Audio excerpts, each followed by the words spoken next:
Aqui estamos novamente para o nosso estudo em grupo. Estamos lendo Evolução em Dois Mundos. E hoje vamos aprender... Começamos a segunda parte agora.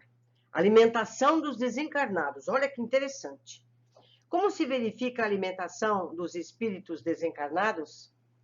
Esclarecendo a importância da respiração no sustento do corpo espiritual, basta lembrar a hematose no corpo físico, pela qual o intercâmbio gasoso se efetua com segurança através dos alvéolos, nos quais os gases se transferem do meio exterior para o meio interno e vice-versa, atendendo à assimilação e desassimilação de variadas atividades químicas no campo orgânico. O oxigênio, que alcança os tecidos, entra em combinação com determinados elementos, dando em resultado o anidro carbônico e a água, com produção de energia destinada à manutenção das províncias somáticas. Estudando a respiração celular, encontraremos junto aos próprios arraiais da ciência humana problemas somente equacionáveis com a ingerência automática do corpo espiritual nas funções do veículo físico, porque os fenômenos que lhes são consequentes se graduam em tantas fases diversas que o fisiologista, sem noções do espírito, elaborá-los-á sempre com perplexidade de quem atinge o insolúvel. Sabemos que para a subsistência do corpo físico é imprescindível a constante permuta de substâncias com incessante transformação de energia. Substância e energia se conjugam para fornecer ao carro fisiológico os recursos necessários ao crescimento ou à reparação do contínuo desgaste, produzindo a força indispensável à existência e aos recursos reguladores do metabolismo.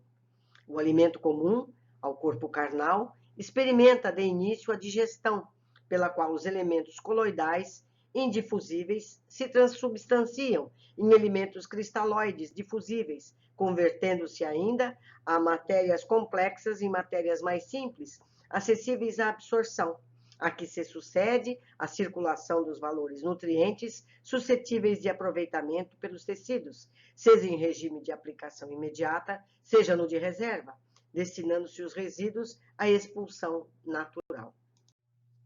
A ciência terrena não desconhece que o metabolismo guarda a tendência de manter-se em estabilidade constante, tanto assim que, reconhecidamente, a despensa de oxigênio e o teor de glicemia em jejum revelam quase nenhuma diferença de dia para dia.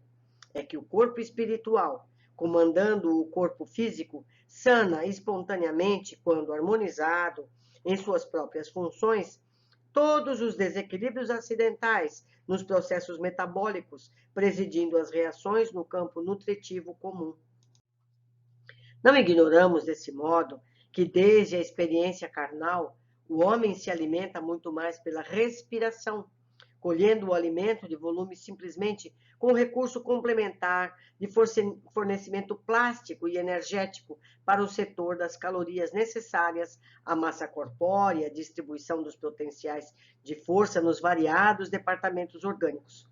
Abandonado o envoltório físico da desencarnação, se o psicossoma está profundamente arraigado às sensações terrestres, sobrevém ao espírito a necessidade inquietante de prosseguir atrelado ao mundo biológico que lhe é familiar. E quando não a supera ao preço do próprio esforço, o autorreajustamento provoca os fenômenos da simbiose psíquica que o levam a conviver temporariamente no halo vital daqueles encarnados com os quais se afine, quando não promove a obsessão espetacular.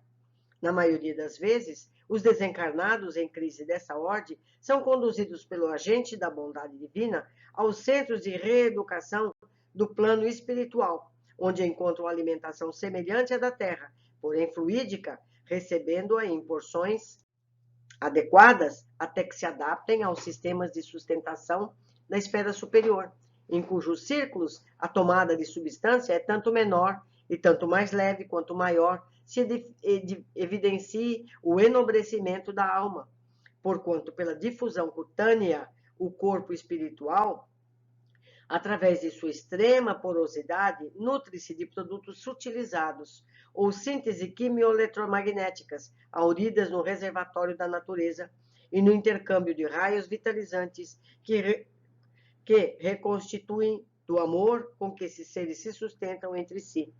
Essa alimentação psíquica, por intermédio das projeções magnéticas, trocada entre aqueles que se amam, é muito mais importante que o nutricista do mundo possa imaginar, de vez que por ela se origina o ideal, euforia orgânica e mental da personalidade. Daí porque toda criatura tem necessidade de amar e receber amor para que se lhe mantenha o equilíbrio geral.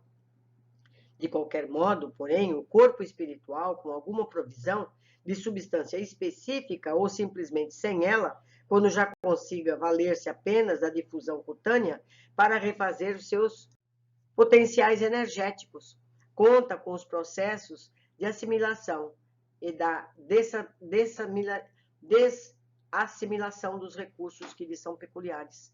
São prescindindo do trabalho de exsudação dos resíduos pela epiderme ou pelos emuctórios normais, compreendendo-se, no entanto, que pela harmonia de nível nas operações nutritivas e pela essencialização dos elementos absorvidos, não existem para o veículo psicossomático determinados excessos e inconveniências dos sólidos e líquidos da excreta comum. Uberaba, 16 de abril, 1958. Eu lembro a todos que no primeiro livro da série, várias vezes é citada a alimentação. Fala do conflito que houve no passado da colônia, em que foi preciso a reeducação de todos, isso levou muito trauma a todos. E nos últimos, depois desse trauma todo, o André comia ligeiros alimentos na casa do Lísias, vocês lembram desses fatos? Então, são alimentos muito sutis, mas ainda alimentos.